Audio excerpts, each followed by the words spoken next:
ఈరోజు ఒక 3-4 మెంబర్స్ ఖాళీగా కూర్చున్నారు అంటే డిస్కస్ చేసుకుంటున్నాం అంటే ఒక బిజినెస్ పెడదాం అనుకుంటాం.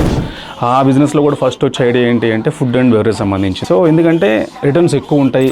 కానీ రిపోర్ట్స్ ప్రకారం మనం మాట్లాడితేనా ఎస్టాబ్లిష్మెంట్ అయిన ఈ బడ్డింగ్ స్టార్టప్స్లో అరౌండ్ ఒక 80% ఆఫ్ ది బిజినెస్లు షట్ డౌన్ చేసేస్తారు విదిన్ 3 years. అయినప్పటికీ కూడా మీరు లైక్ అంటే ఏ కరేజ్తో మీరు ఈ ఫీల్డ్లోకి ఎంటర్ అయి ఉంటారు? So success rate failure rate అనేది డెస్పరేషన్ ఒకటి, ప్యాషన్ అంటాం. ప్యాషన్ అనేది కూడా నేను నమ్మను. F&Bలో మిగిలిన వాటిల్లో ప్యాషన్ ఉండొచ్చేమో, F&Bలో ప్యాషన్ ఎక్కడ కుదురుతుంది? నువ్వు రెస్టారెంట్ పెట్టావు, కష్టమో నష్టమో 4 ఫ్రెండ్స్ కలిపి చేసేసారు, బిర్యానీ మాస్టర్ రాలా, నీ ప్యాషన్తో ఏం చేస్తావు? అవును, ఎగ్జాక్ట్లీ.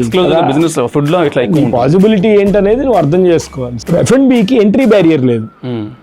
నీకు పలానా చదువుకోవాలని లేదు, నీకు ఇంత ఎక్స్పీరియన్స్ ఉండాలని లేదు, ఏమీ ఎంట్రీ బ్యారియర్ లేకుండా నీకు పెట్టుబడి ఉంటే ఇక్కడ స్టార్ట్ ఇట్. మరి 4 పూల్ చేసుకొని కూడా స్టార్ట్ చేయి. తలా 10 లక్షలు వేసుకుంటే ₹1 కోటి హ్యాపెనింగ్ పొజిషనింగ్ రెస్టారెంట్ ఒకటి వస్తుంది. కన్విక్షన్ ఎంత ఉంది నీకు? ఒక 2 to 3 years దీన్ని ఫీడ్ చేస్తే కానీ ఇది స్కేల్ అవ్వదు. మరి ఫీడ్ చేయడానికి నీ దగ్గర ఆయిల్ ఉందా? సో ఇవన్నీ పాసిబిలిటీస్ని క్యాలిక్యులేట్ చేసుకోవాలి.